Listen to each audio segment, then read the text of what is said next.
All right. Welcome to the Peckham Pulse podcast, where we bring you inside the people, purpose, and passion that fuel Peckham Industries. I'm your host, Steve Benton, Corporate Director of Safety and Risk Management. Safety is a core value of Peckham, not just a priority or a set of regulations. Safety is about people, our family, and friends. The Pulse will provide in-depth conversation on what sparks our passions and how we carry that through to strengthen our safety culture.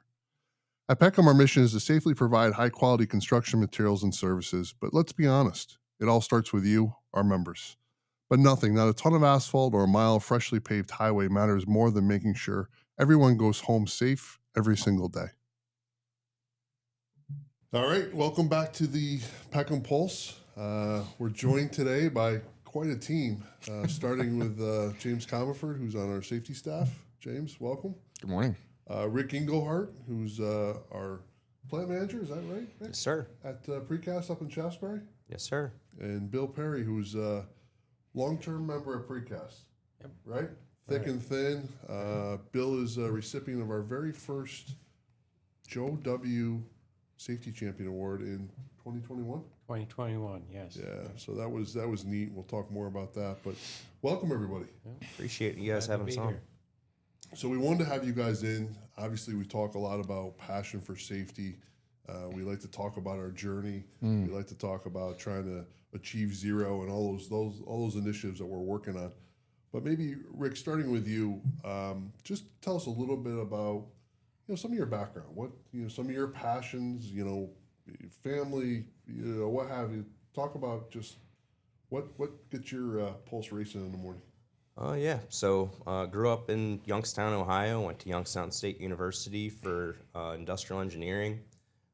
Quickly got in with an internship at General Electric when I was younger. So production, efficiency, safety, all the key KPIs were, always a big thing all the way back then for me. And so I always just had like coming to work, and I like learning and being with the people that get stuff done, which is why I think that me and Bill have always had such a great relationship. And I really think that's kind of the drive for me is to engage with people that I can learn from, that we can, build what better looks like together and form a mission and attack it. I'm a doer. I don't like to plan too much. I like to plan enough just to be able to form a direction, and I like to start going. So working with teams of people that can do that and stay safe along the way. We've had a ton of great projects that me and Bill have worked on together with our time together, and take a lot of pride in the fact that we haven't had a lot of injuries along the way, and always strive for that zero. I mean, Bill, why don't you're kind of the veteran as far as longevity at Precast. I mean, talk to us a little bit about your history. Have you always been at Precast at Dailey? No. I come from structural steel background. I had 30 years at Bennington Iron Works. Okay. From Potsdam, New York originally. Okay. Up in the home of Clarkson University. Yeah. And I went to welding school and then ended up in Bennington there at the Iron Works. And they went out of business, and I took a couple of months off to fish. And then the wife got after me to find some work. So Always I ends did. up that way. And I said, right after striper season, I'll get a job. And I did. And I ended up at Dailey's. And never look back. Rick, I mean, from your perspective, you've been there 5-6 years now. So we've gotten to this level. How do we get to the next level with safety? I mean, we've driven it down to 2, and not that it's all wrapped up about injuries. I don't, those KPIs. Let's face it, those are lagging indicators, and we're always in search of kind of more down the road.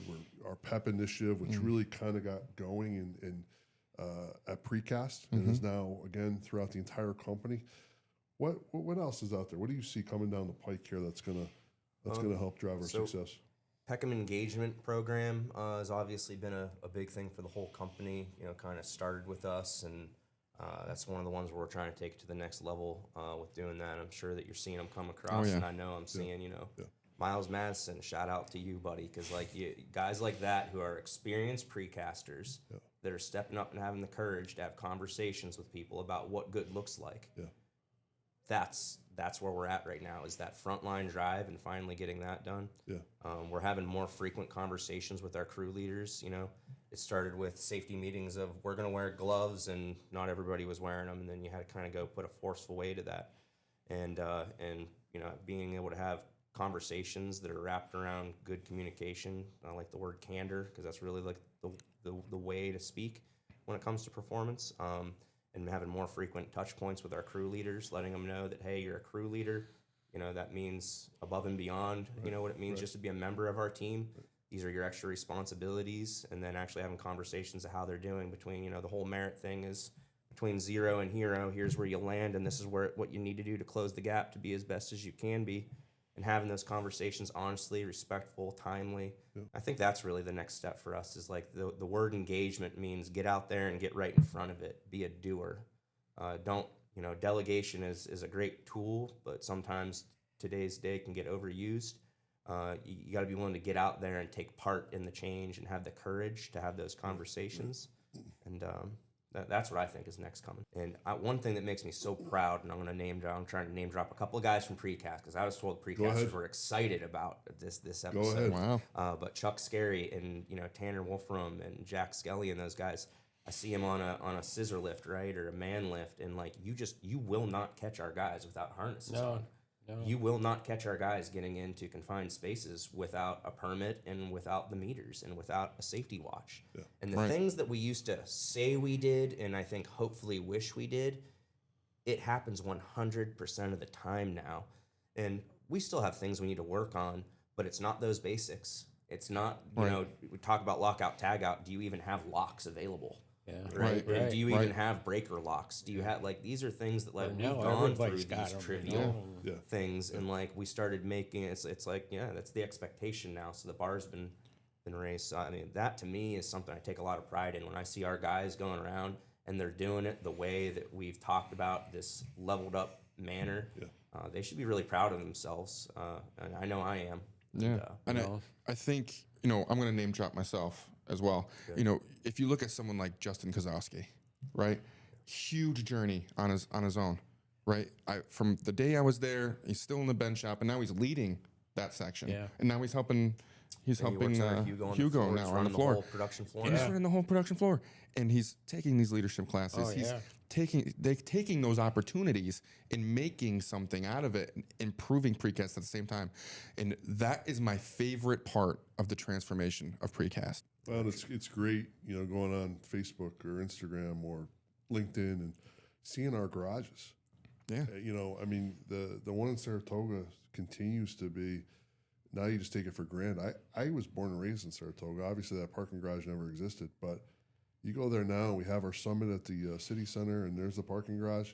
And we hit a home run there. And then you look at the one, I think, Bill, Rick, over in Massachusetts, where we've got the playing field, the grass on above. Yeah, that's my favorite one. That's absolutely incredible. I mean, these aren't just parking structures, sterile concrete parking structures. These now they have color, they have pattern. They're part of the community. They fit into the community. Yep. They become almost an architectural piece amongst themselves, right? Mm-hmm. So they're a nightmare to build, some of them.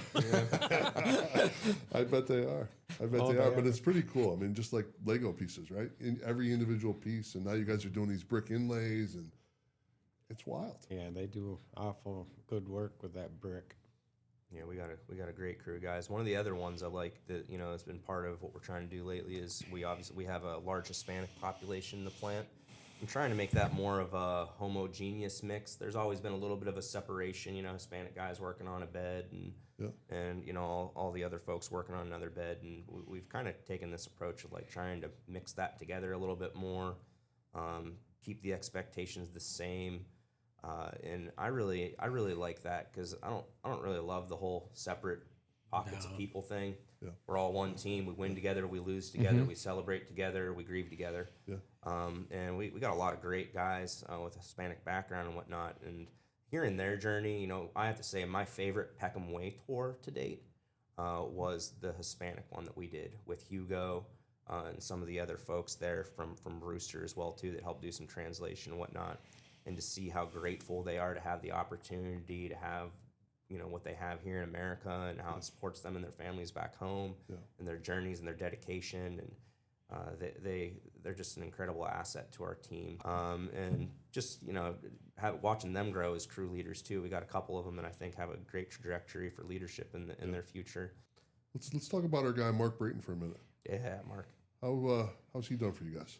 Mark's great. Very good. You can throw anything at Mark, and he's there to support you.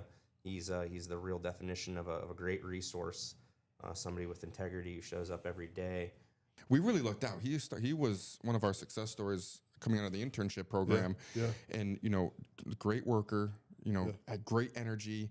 Gets with the frontline folks, and that's important from a safety manager, coordinator, however you want, any safety individual to relate to folks in the front line. That is where you're going to make your biggest impact, and Mark succeeds at that, and from obviously all of our perspectives. So, Mark, if you're listening, we're glad you're part of the team, buddy. Proud of you, Mark. Yeah. Keep it up. I do want to go back and talk more about the culture at Precast, and we've been talking about the journey and what it's meant to us, but was there ever a defining moment for you, Bill? You've been there for 15 years. Folks like me and Rick come on board and we start all these changes, but was there a moment where you really took a step back and you said, wow, this place is different now and it's for the better? Personally, myself, coming around to, got to get more safety minded. You look back and you realize that every time that I got hurt, I was squeezing in between columns out in the yard to do a repair instead of getting a crane to come over, pick it out.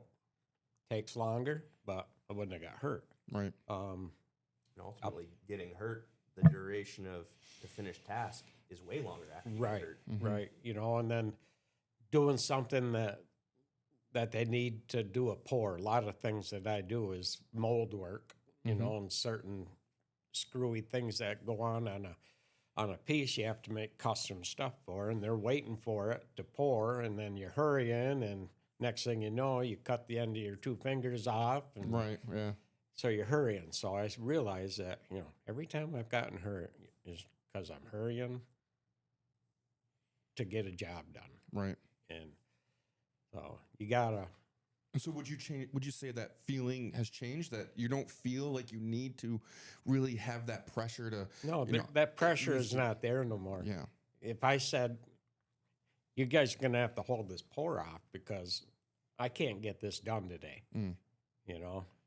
I might be able to get it done, but I might get hurt doing it. Right.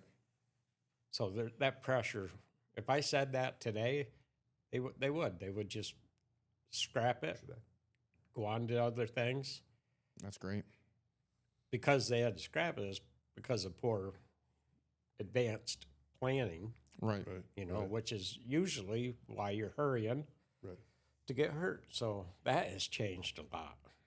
So this whole transformation, it's just so multifaceted. It's not just the safety, it's the teamwork, it's the efficiency, it's the safety, and it's really nice to see it all come and blend together. And John, Rick, Will, in those days, they've made a really great impact. Folks like you. Yeah. Well, it's really an attitude. It's a culture. Yep. It's how we do business. It's our expectations now. It's Rick mentioned it, holding people accountable. It's all those things that come into play that really have developed for Precast and really all of Peckham. We have a little committee that we do with our design team: Eric Shaffrick, Jeff Slade, John, myself. Some of our project managers, Rob Baniak. Big shout out to Rob Baniak too. You're a big huge shout part of out. Success at the Precast facility, Rob. We couldn't do it without you. You're a true facet and pillar in Precast. 100%. Thank you to you, buddy. I would say that he is still one of the folks that is a model of how a PEP is executed. Yeah. I come to work with people like Bill and Rob Baniak. Yeah, for sure. Just some final thoughts. Coming through this transformation at Precast and having that attitude of production first, but then, going through those motions, taking on those new ideas, what advice would you have to other precasters, other facilities in Peckham to say, hey, if change is hard, right? Period. But if you can adapt and accept those new ideas, kind of in your own words, explain, hey, take that opportunity.